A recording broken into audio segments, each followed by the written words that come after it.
Alain Juppé, merci d'être là et bravo de gagner le palmarès des maires. Est-ce que c'est une surprise pour vous? Pas vraiment. Oui, bien sûr.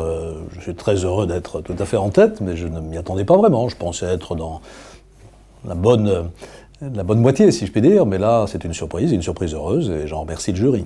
Ça valide la durée aussi, le temps de changer une ville, le temps de réaliser quelque chose. Ça bat en brèche peut-être les idées des mandats courts, des 2 mandats pas plus, en tout cas pour un maire. Vous savez, le temps de l'urbanisme est un temps long, entre le moment où vous lancez une opération et vous la voyez sortir de terre, avec toutes les phases d'enquête préalable, le lancement des marchés, les concertations. Il faut des années et des années. Je vais prendre un seul exemple. Le pont qu'on vient d'inaugurer à Bordeaux là, au début de l'année dernière, c'est une affaire de 15 ans. Donc vous voyez qu'il faut la durée. Je pense que tous les bons maires, d'ailleurs, excusez-moi de me mettre dans le lot, sont des maires qui ont agi sur 2, 3, 4 mandats. On ne change pas une ville en 5 ans. Est-ce qu'aujourd'hui, un maire est tenu par une sorte de délai minimum de concertation, sinon il ne fait rien?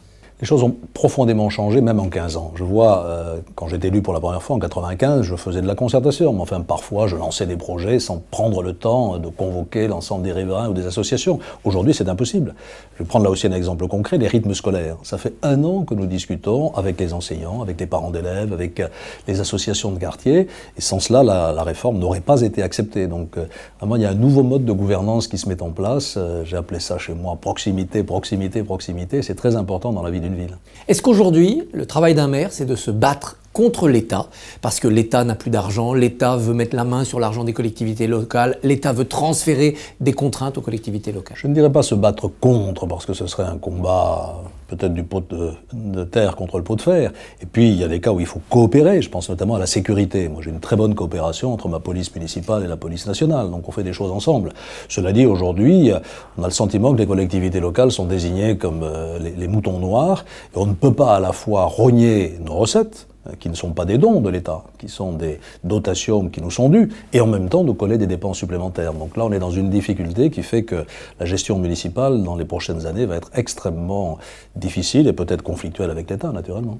Bordeaux gagne des habitants. Quelle est la bonne taille pour Bordeaux? Jusqu'à combien d'habitants pouvez-vous monter? 300 000 habitants, 350 000, c'est imaginable? Difficile à dire. On s'est fixé un objectif au niveau de la métropole, parce qu'il faut raisonner en termes d'agglomération, bien entendu. L'objectif, le million. Pourquoi? Parce que c'est une taille européenne relativement modeste et réaliste. Nous sommes déjà à 750 000. Et dans cette métropole du million d'habitants, un petit peu plus, un petit peu moins, mon objectif, c'est que Bordeaux garde sa part relative.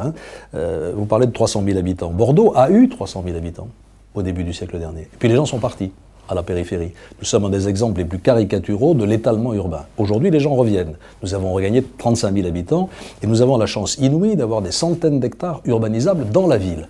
Et donc, mon objectif, c'est bien celui-là. Dans une métropole autour d'1 million d'habitants, une ville qui retrouve et même dépasse un peu le seuil des 300 000. Le seul classement thématique où Bordeaux, où vous êtes un peu en retard, en retrait, c'est le classement de la solidarité. Alors, est-ce que Bordeaux n'a pas de cœur, qu'on renvoie à l'image froide du Bordelais, parfois un peu solitaire, égoïste, ou bien est-ce que ce sont les dispositifs qui ont pris du retard? J'étais surpris par ce classement parce que la population bordelaise est accueillante, les relations sociales dans notre ville sont apaisées, la diversité est bien gérée, nous faisons de gros efforts dans le domaine social, donc je vais regarder ça de façon plus approfondie et m'inspirer de ceux qui réussissent mieux que nous. Le fait d'être favori pour une élection municipale, le fait d'être quasiment assuré d'une majorité confortable, le fait d'être, si ce n'est peut-être un dernier mandat, du moins pas un des tout premiers mandats, est-ce que ça ne pousse pas à rechercher une forme d'union locale? On parle beaucoup d'union sacrée pour le pays, mais à un moment donné que les barrières politiques s'estompent. Ou est-ce qu'au contraire, le jeu région, communauté urbaine, ville bloque? Non, pas du tout. Je pense qu'effectivement, ça conduit tout naturellement à une volonté de rassemblement, et puis pas simplement à une volonté, à une réalité du rassemblement. À Bordeaux, j'entends très très souvent des Bordelais me dire « Nous, on vote à gauche au niveau national, mais on est content de vous comme maire, on va voter pour vous. » Donc vous voyez, on transcende, pas simplement en faisant l'union UMP, UDI, MoDem, ou sans parti, mais en débordant des clivages entre la droite et la gauche. Je disais souvent à Bordeaux, qu'est-ce que c'est qu'un tram de gauche et un tram de droite? Il y a des moments où il faut se mettre d'accord sur des objectifs communs et essayer de faire avancer les choses. Est-ce qu'il y a une fiscalité de gauche et une fiscalité de droite quand on est local? Et vous êtes très bien classé sur la fiscalité. J'étais un peu surpris là-dessus, dans l'autre sens, parce que les impôts à Bordeaux sont élevés, donc nous sommes désendettés, et nous avons très peu augmenté, c'est vrai. Mais on ne peut pas dire qu'il y a une fiscalité de droite et une fiscalité de gauche au niveau local, pour la bonne raison, c'est que les règles fiscales sont fixées par l'État. Ce n'est pas la ville qui décide de moduler les taux, de faire de la progressivité ou pas. Nous n'avons qu'un seul instrument, c'est augmenter ou ne pas augmenter. On peut exempter certaines taxes, on peut être Non, généreux sur l'exemption. non, on peut pas. Nous avons à Bordeaux, et c'est peut-être pour cela d'ailleurs que nous sommes bien classés, une politique d'abattement à la base et d'abattement pour charges de famille importante et plus ambitieuse que dans d'autres villes. C'est notre seule marge de manœuvre. On peut aussi exempter parfois, et encore c'est difficile, des impôts économiques, les commerçants ou les professionnels quand il y a des travaux dans la ville. Mais autrement, les règles fiscales sont fixées par l'État et s'appliquent. Vous seriez partisan d'un transfert vers le revenu du calcul de la taxe d'habitation ?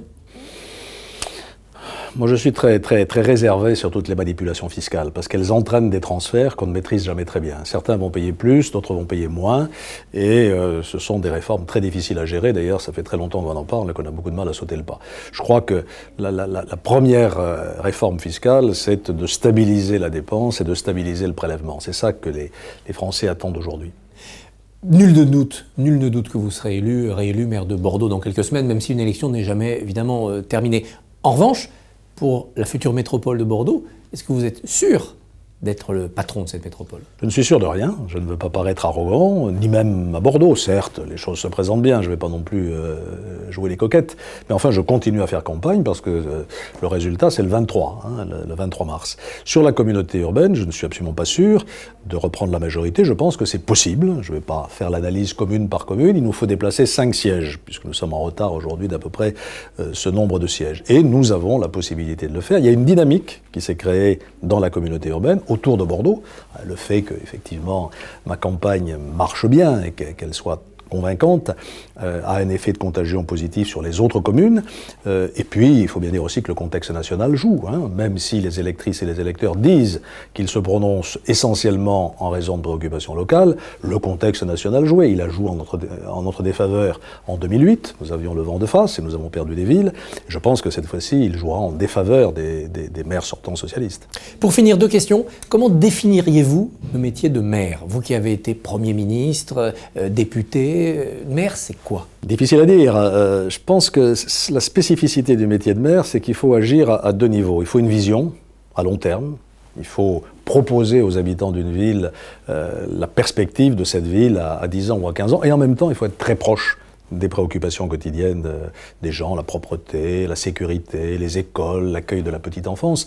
Et donc c'est ce mélange entre la vision et le concret qui est difficile, mais qui fait toute la richesse de ce mandat. Et ce paradoxe, proximité et vision, est-ce que ça fait de vous un partisan plutôt du cumul nécessaire, et vous avez cumulé, ou bien du mandat unique, et vous avez eu parfois le seul mandat de maire de Bordeaux? Écoutez, j'ai tout fait dans ce domaine, j'ai beaucoup cumulé. En ce moment, et depuis plusieurs années, je ne cumule plus du tout. Au total, aujourd'hui, je pense qu'il faut arrêter le cumul, parce que c'est dans l'air du temps, parce que c'est ce que les Français attendent. Le mot de cumulard lui-même est terrible, donc on a tout dit quand on a dit ça. Cela dit, j'ai une petite interrogation. Est-ce que des députés qui ne feraient que légiférer dans l'hémicycle de l'Assemblée nationale ne risquent pas de perdre le contact avec le réel, précisément? Je crois qu'il faut faire attention à ça. Dernière question, quel est le lieu pour vous qui résume Bordeaux, le lieu que vous préférez à Bordeaux? C'est difficile de choisir parce que la ville est diverse et riche. Je dirais évidemment les quais, cette mer de Garonne immense que nous avons remise en valeur. Et puis surtout le fait que ces quais soient devenus un lieu de convivialité. Tout le monde s'y retrouve, les jeunes, les moins jeunes. On y fait du sport, on y pique-nique, on y fait ses courses le dimanche. Bref, c'est vraiment un lieu de vie. Et je dis souvent que le lien social, il ne s'obtient pas simplement par une proportion de logements sociaux dans les constructions qu'on fait. Il se fait dans l'espace public. C'est là que les gens se retrouvent et qu'ils partagent ou qu'ils ne partagent pas. Et les quais de Bordeaux sont un lieu de partage assez merveilleux. Alain Juppé, merci beaucoup.